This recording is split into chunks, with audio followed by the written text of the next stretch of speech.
Here is something that sounds impossible. The second most abundant element in the entire universe is slowly running out here on Earth. There is an almost unimaginable amount of it out there among the stars. And yet down here we are scraping the bottom of the barrel. Prices spike without warning. And hospitals sometimes have to ration it. And to make the whole thing even stranger, we keep taking this precious, irreplaceable substance and stuffing it into birthday balloons that float up into the sky and are gone forever. The substance is helium. And most people think of it as a joke, the gas that makes your voice squeaky at a party. But that light, silly little gas is holding up some of the most important machines in the modern world. Hospitals depend on it. The computer chips in your phone depend on it. Rockets depend on it.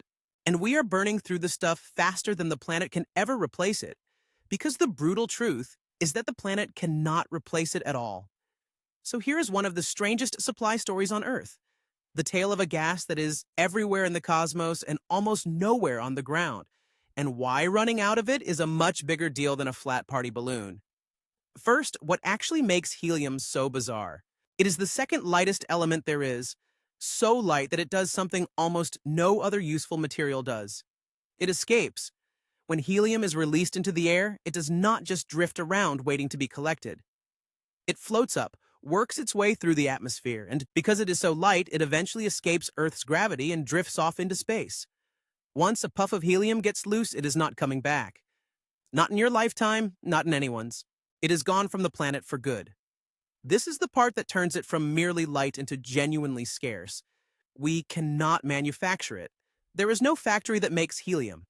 The only helium we have was created underground over unimaginable timescales, formed slowly by the radioactive decay of elements like uranium deep in the Earth's crust, seeping out atom by atom over billions of years. Every bit of helium we use took the planet an eternity to produce, and once we release it, that eternity of work simply floats away into the void. It is the closest thing to a truly non-renewable resource we have, because with oil you can at least argue about finding more. With helium, the supply on Earth is basically fixed, slowly leaking away. So if we cannot make it, where does the helium we use actually come from? The answer is not what most people imagine. We do not really mine helium. We catch it. That ancient helium, forming underground, gets trapped in certain pockets of natural gas, mixed in with the fuel we drill for anyway. So the world's helium supply is almost entirely a byproduct. A lucky passenger riding along with natural gas production. When companies drill a gas field that happens to be rich in helium, they can separate it out and capture it. But this is where it gets fragile. If a gas field does not have enough helium in it, or if nobody has built the expensive equipment to capture it, that helium is simply vented into the air and lost forever. We are not producing helium on purpose. We are grabbing whatever happens to come up alongside something else and letting the rest escape.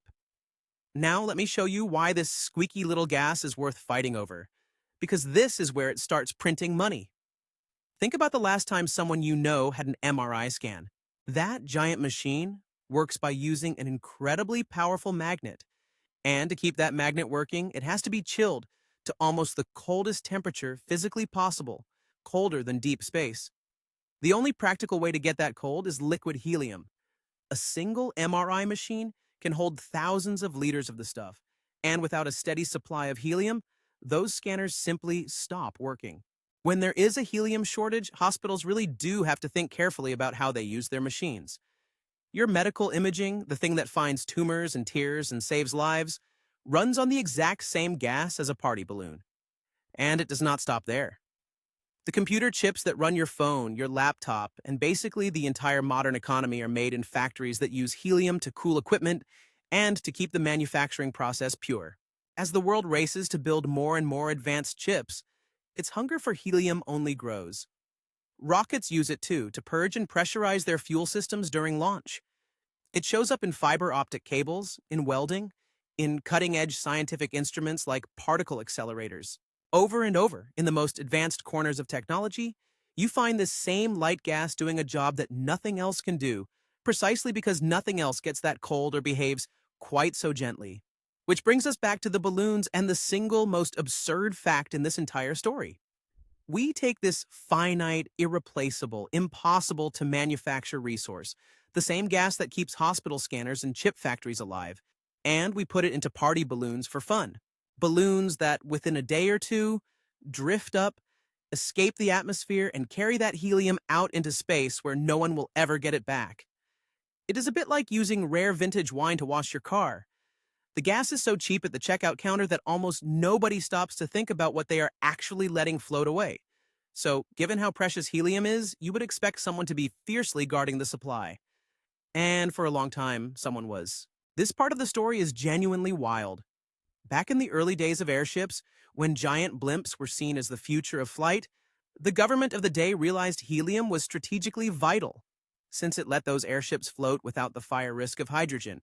So the government built an enormous national stockpile, the Federal Helium Reserve, buried in a rock formation near Amarillo, Texas. For decades, this single national reserve held a gigantic share of all the helium on the planet. It was, for a time, the beating heart of the world's helium supply, a strategic treasure most people had never even heard of. And then the government decided it did not want to be in the helium business anymore. Over the years, it moved to sell the whole thing off, releasing the stored helium into the market and winding the reserve down. That steady flood of cheap government helium kept prices low for a while. But it also discouraged companies from investing in new production. Because why build an expensive helium plant when the government is dumping its stockpile at a bargain? And then, having sold down that safety net over many years, the government finished the job and sold off the entire system, closing the book on the reserve for good. The cushion that had absorbed shocks for generations was simply gone, which is exactly why the modern helium market lurches from crisis to crisis. Every few years, the world goes through a helium shortage. Supply tightens, prices shoot up, and the users who truly need it, the hospitals and the chip makers and the scientists, are left scrambling. And the reason these shocks hit so hard is that the supply is dangerously concentrated. Most of the world's helium comes from just a handful of places. One of the biggest single sources of all is Qatar, which produces something like a third of the entire global supply from its enormous gas operations. So when trouble flares up in that one region, or a key facility has to shut down, the tremor is felt in hospitals and factories half a world away almost immediately. The whole world is leaning on a tiny number of taps for a gas it cannot live without and cannot make more of. All of this has kicked off a quiet global treasure hunt. For the first time, companies are going out and searching for helium on purpose instead of treating it as an afterthought of drilling for gas.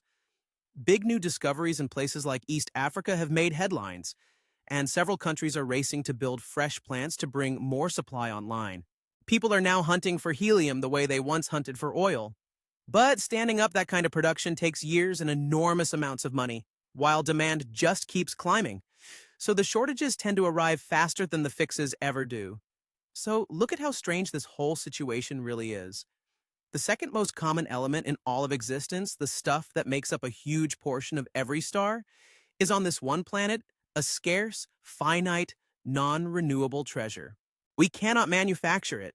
It mostly reaches us by accident, caught while drilling for something else. There is no real substitute for what it does in medicine, in technology, or in spaceflight, and we sold off the great reserve that once protected us from shortages. And we still, to this day, casually let it float away in balloons, one birthday party at a time.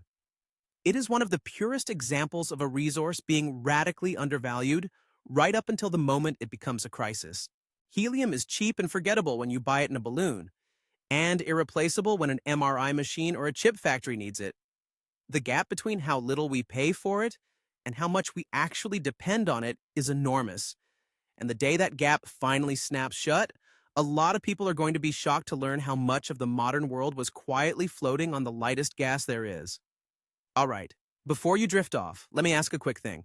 If this completely changed the way you think about that harmless little party balloon, tapping the like button genuinely helps push this kind of story out to more curious minds.